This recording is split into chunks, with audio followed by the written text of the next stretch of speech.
আসসালামু আলাইকুম। আজ আপনাদের সামনে নিয়ে আসছি টুনা মাছের কাবাব। এর জন্য আমাদের লাগবে সিদ্ধ করা টুনা মাছ। টুনা মাছটা আমি আগেই সিদ্ধ করে নিয়েছি। ম্যাশ করা আলুটাও আগে সিদ্ধ করে ম্যাশ করে রেখেছি। একটা ডিম, পেঁয়াজ কুচি,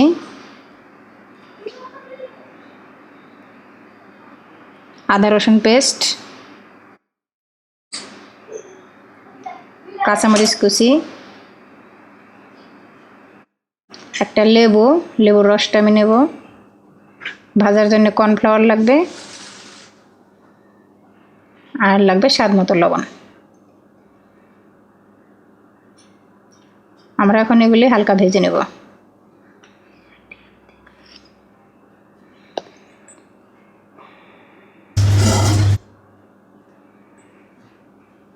এখন আমরা এগুলি একটু ভেজে নেব।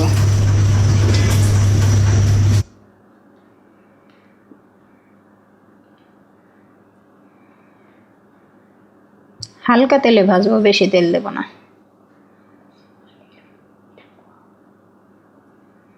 আমি সবসময় তেল কম খাওয়ার চেষ্টা করি, আমার বাসায় হার্টের রোগী আছে এই জন্যে।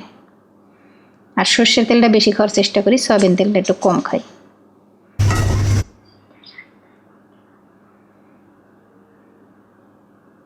তেল গরম হয়ে গেছে, দিয়ে দিলাম পেঁয়াজ কুচি। পেঁয়াজটা বেরেস্তা করে নিলে আরও ভালো হতো, মজাটা বাড়তো, কিন্তু আমার একটু তাড়াতাড়ি আছে, সেই জন্য বেরেস্তা করলাম না।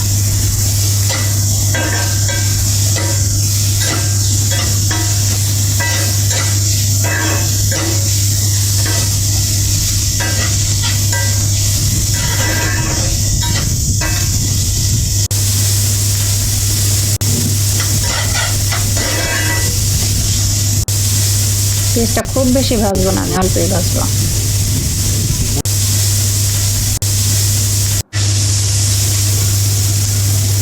দিয়ে দিলাম কাঁচামরিচ কুচি। কাঁচামরিচটা আপনাদের ইচ্ছে মতো খাবেন, যারা ঝাল বেশি পছন্দ করেন মরিচটা বেশি দিয়ে দেবেন।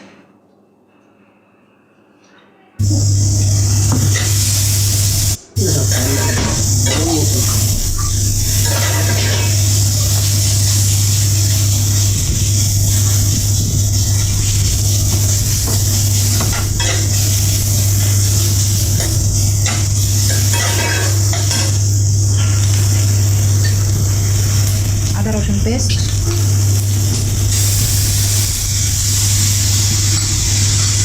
এক টেবিল চামচ।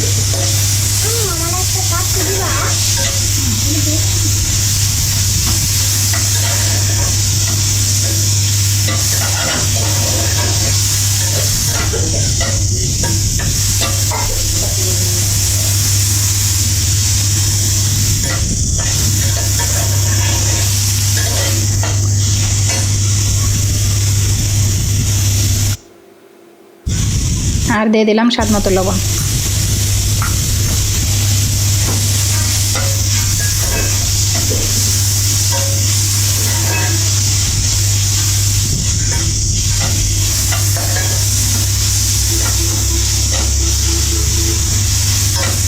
লবণটা ফার্স্টেই বেশি দিয়ে দিবেন না, গল্প করে খেয়ে দেখে নেবেন।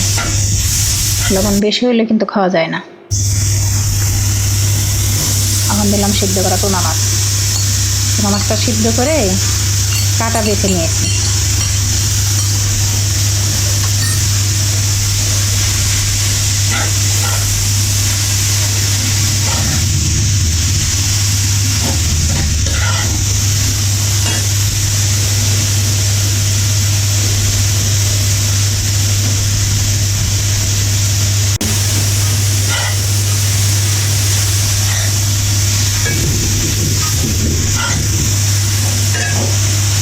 এটাকে ভালো করে উল্টে পাল্টে মিক্স করে নেব।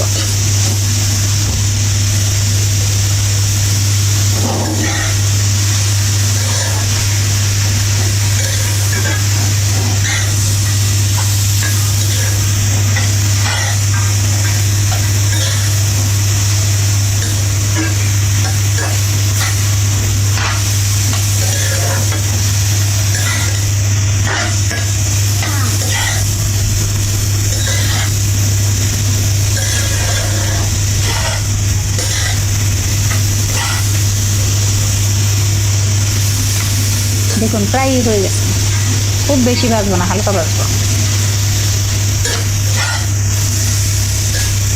আমার ভাজা হয়ে গেছে, হালকা ভেজে নেবে, একটু ভাজলে আমাদের মজার একটু বেশি লাগে।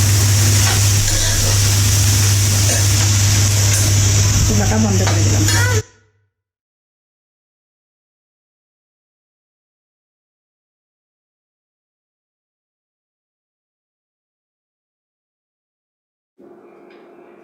যারা এখন এভাবে বানিয়ে খান না তারা অবশ্যই খেয়ে দেখবেন, যারা টুনা মাছটা পছন্দ করেন।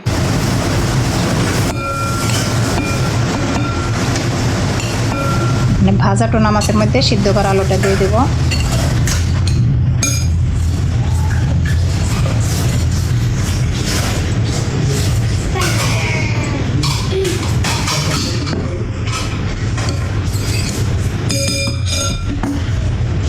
মাছের সাথে সিদ্ধ করা আলুটি ম্যাশ করে নেব।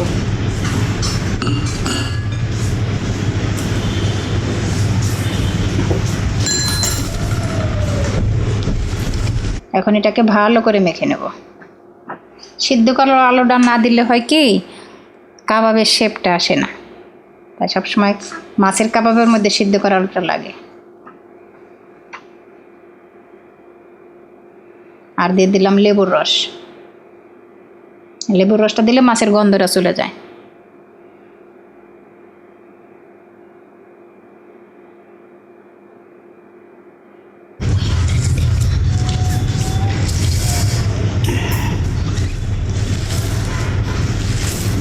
এটাকে ভালো করে মেখে নেব।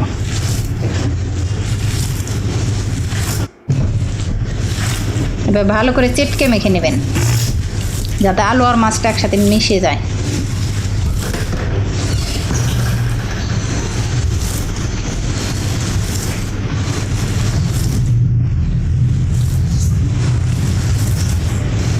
আজকাল বাচ্চারা মাছ খেতে চায় না, আপনারা যদি এভাবে বানিয়ে দেন অবশ্যই বাচ্চারা খাবে, যারা বিশেষ করে টুনা মাছটা পছন্দ করেন।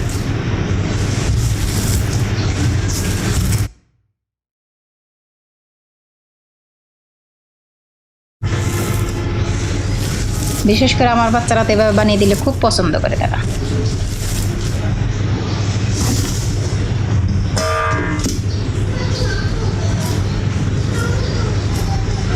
দেখুন এভাবে দু হাত দিয়ে গোল করে বানিয়ে নেবেন, চেপে চেপে বানাবেন যাতে ভেঙে না যায়।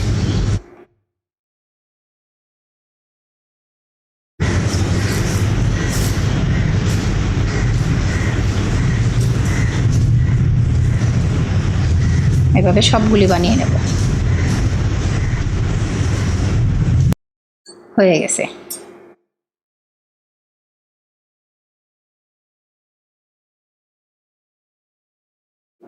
এখন কর্নফ্লাওয়ার দিয়ে ডিমটাকে ভালো করে ফেটে নেব। কর্নফ্লাওয়ার, স্বাদ মতো লবণ,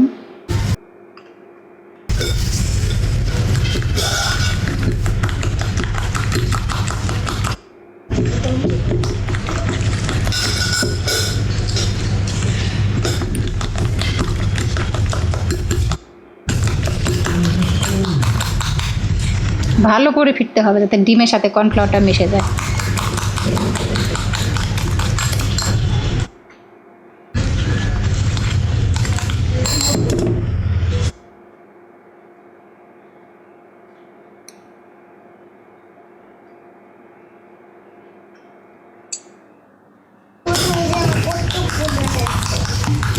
দেখুন হয়ে গেছে। চলুন আমরা এখন এগুলি ভাজতে যাব।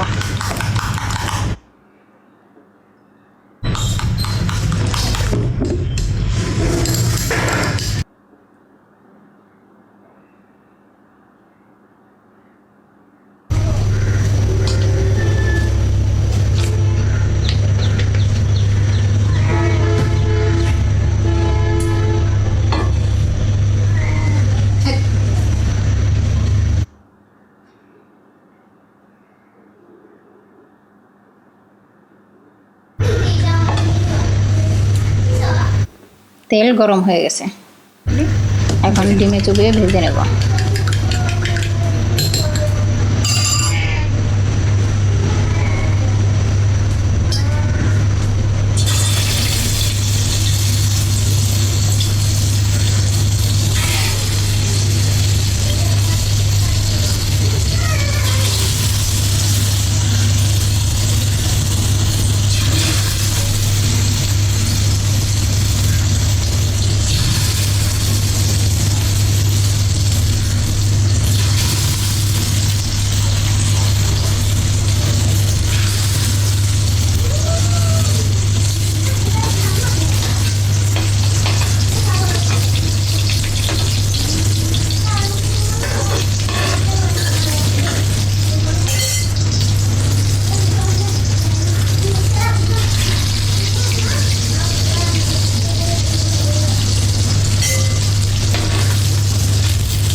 সবগুলো উল্টো উল্টে দেখবেন, এক সাইড যেন পুড়ে না যায়।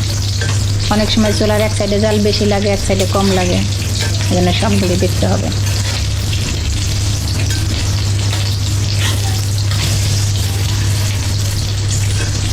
দেখুন কেমন সুন্দর দেখাচ্ছে।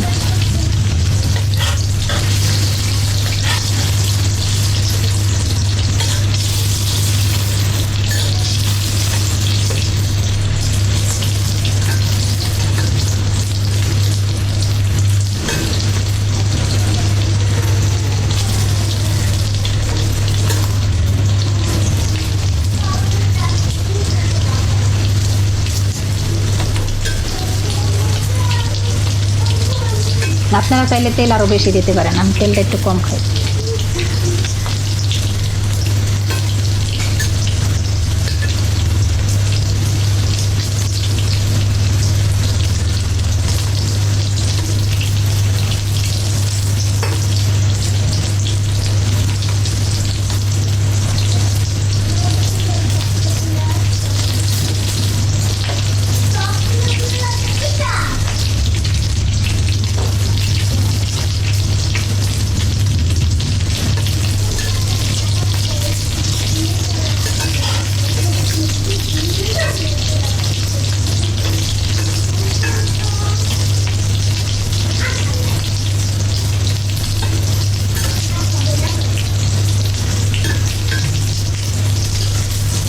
ভাজার জন্য কর্নফ্লাওয়ারের পরিবর্তে চালের গুঁড়ি থাকলে তাও দিতে পারেন।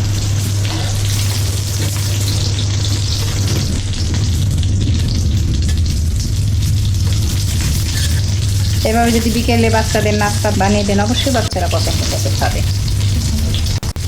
যে বাচ্চারা সবজি খায় না, এটার মধ্যে সবজি মিশিয়েও দিতে পারেন। মাছটাও খাওয়া হবে, সাথে সবজিটাও খাওয়া হবে।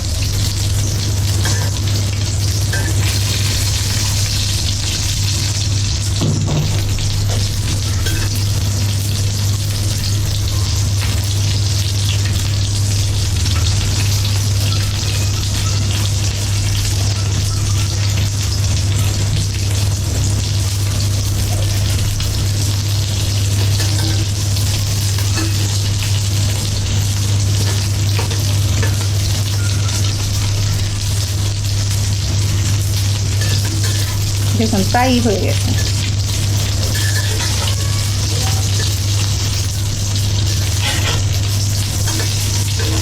অনেক সময় হয় কি, এক সাইড কাঁচা থাকে আর এক সাইড বেশি ভাজা হয়ে যায়, এই জন্যে বারে বারে উল্টে দিতে হবে।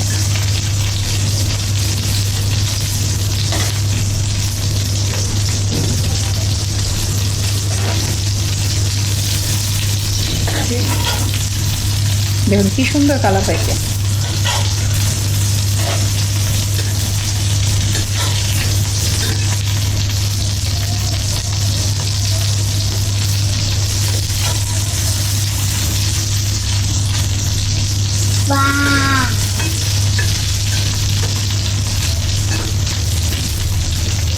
আমার এই রান্নাটা যদি আপনাদের ভালো লাগে, অবশ্যই চ্যানেলটা সাবস্ক্রাইব করবেন, সবাইকে শেয়ার করে দিবেন, লাইক দিবেন।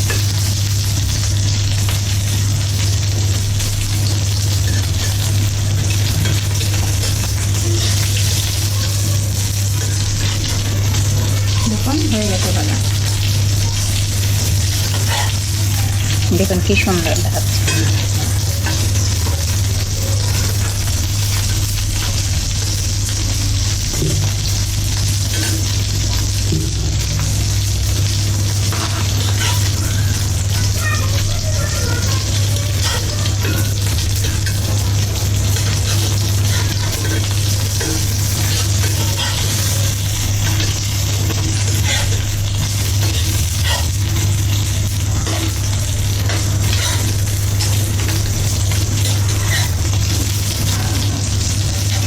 দেখুন এক সাইডে হয়ে গেছে।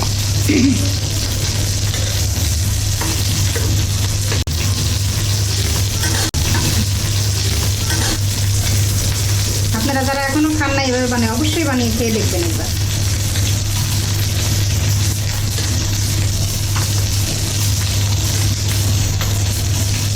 কি সুন্দর ফুলে ফুলে উঠেছে।